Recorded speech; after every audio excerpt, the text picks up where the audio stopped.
What's up guys? So yun na nga, unboxing video muna tayo for today since kadarating lang nitong bago kong biling product again from DJI, which is the DJI Mic Mini. Right, so sealed pa to, tanggal ko lang sa box and bubble wrap. Bili ko siya sa online from Shopee, dun sa official store ng DJI sa Shopee. So ganda ng packaging nila, naka-box and kapal ng bubble wrap, so safe na safe siya, makakarating sa inyo. So unbox muna natin. By the way, this is the first time na magkakaroon ako nito. First time ko lang makakasubok ng wireless microphone. So yun, excited ako magamit to. So yun, first up, bukas dito. Yun, naka-plastic pala siya ng buo. So yeah. And then yung mga paper, mga papel-papel dito rin sa box, and then that's it. Bubuksan natin tong plastic.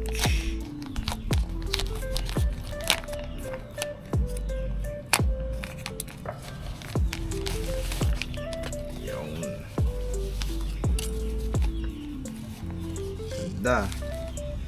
So yun, meron siyang sariling case or bag na maliit. So buksan muna natin bago yung tag. What's inside? So hindi ko pa alam. Labas muna natin lahat.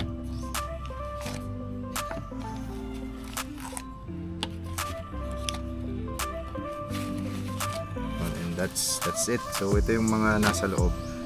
Buksan natin sila isa-isa with ito yung wire, I think. Yung wire is USB. Ito mga jack USB. And then next, hindi ko alam anong tawag dito, pero this is something na ano yata for wind noise reduction, parang ganon. We have two. Itong pure black, tsaka parang may mga gray siya ng konti.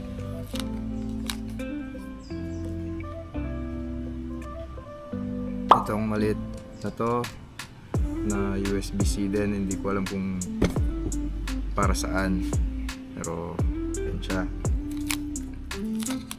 Tapos ito, I think ito na yung mic. Yes, meron siyang power button and kung ano man to. So yan.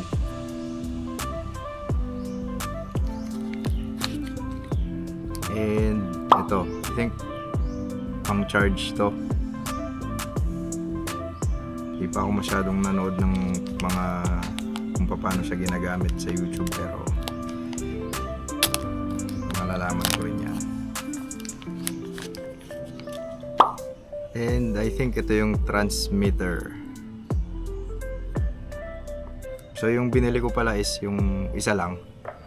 So itong transmitter na to, and then ito, mas mura kasi siya, and hindi ko naman kailangan yung dalawa. So ito lang yung kaya din ng budget, so yung isa lang. So na-unbox na natin siya. Ayun, so na-check ko na rin to. This is, I think, yun nga, charger nga tong maliit na to, because nagko-connect siya magnetically dito. And then this is something na pwede nyo ikabit optional.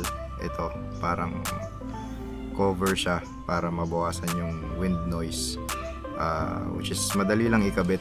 I-PDin nyo lang siya and mag-snap siya in place, parang ganyan. So ayan. And nga pala, ngayon ko lang napansin na ito kasi meron siyang clip. If you can see, meron siya dito sa likod na clip.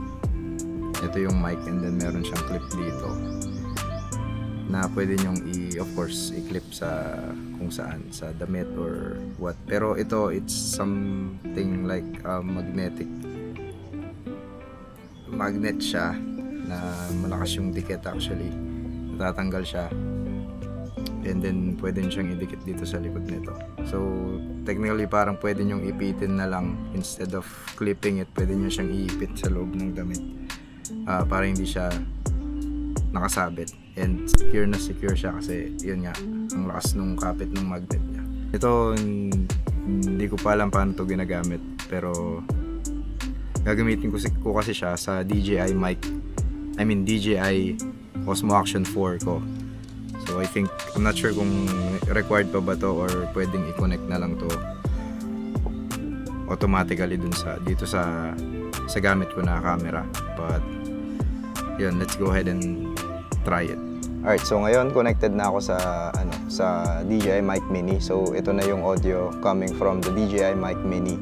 Na-connect ko na siya wirelessly dito sa DJI Osmo Action 4. Anyways, ayun, ito yung sound niya. I'm just testing the sound muna. Alright, so back to the audio ng Osmo Action 4. Na-connect ko siya kanina sa camera Osmo Action 4 without using this. So ano pala to? Receiver. Ito yung transmitter. Ang ginawa ko lang is to turn this on, yung transmitter or yung mic, and then mag-ilaw siya ng kulay green, and then after turning it on, pipindot it all along, press lang ulit itong parang button sa tabi ng power button, and then yung ilaw niya ng green and blue. Parang indication yun na nagpe-pair siya or pairing na siya dito sa Osmo Action 4. And then yun, automatic magko-connect siya. Makakakita ka ng notification na connected na siya. Mabilis lang actually. Walang kahirap-hirap i-connect, and then magkakaroon ng indication sa mismong screen ng camera na working yung mic, kasi merong green bar sa taas wherein makikita mo dun yung pickup ng volume ng mic. And so the reason why I bought this is because gusto ko lang mag-invest and upgrade yung mga gears and tools na ginagamit ko for uploading videos dito sa YouTube, because this is something that I want to do consistent. Yun nga, kasi I'm mainly documenting my life in this YouTube channel and providing value by including things na makakatulong sa mga viewers, sa konting viewers na nakakapanood ng video. And of course, I want to make better content, and this is, I think, one of the simplest thing na magagawa, because audio is something na importante din for content creation. So maganda naman yung audio ng mic ng Osmo Action 4, but malilimit ka kasi when it comes to your audio performance if you're just using the mic ng camera itself. Kasi kapag yung gamit mo lang na camera or na mic is yung from the camera itself, hindi ka pwede lumayo, kasi kapag malayo ka sa camera, hindi ka na maririnig masyado.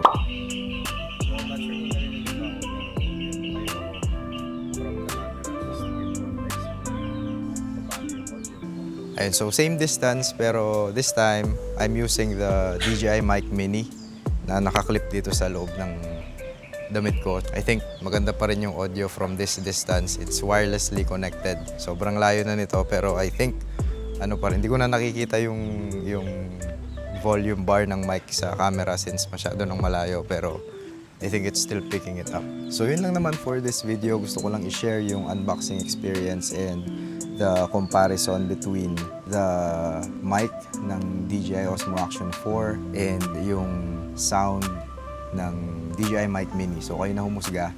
Pero ako, since wala pa naman akong comparison sa ibang mics, ito yung first wireless microphone ko. Happy with the experience, performance-wise, and yung price niya, maganda naman.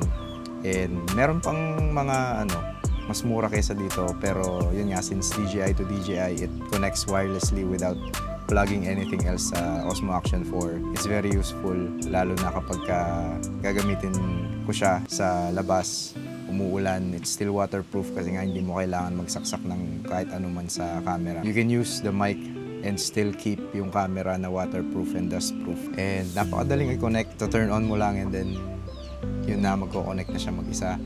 Napakabilis, napakadaling gamitin, and yun, I think for me, maganda naman yung audio niya and I can use it anywhere. By the way, if you plan to buy this product and napadaan ka dito sa video na to, meron akong affiliate link dyan sa description ng video, so you can use that affiliate link. Makakatulong siya sa akin. It's not required, but I would appreciate it if you can use that link in buying this product. So yun lang guys, thank you ulit sa oras at sa panonood, and I'll see you on the next video. Peace!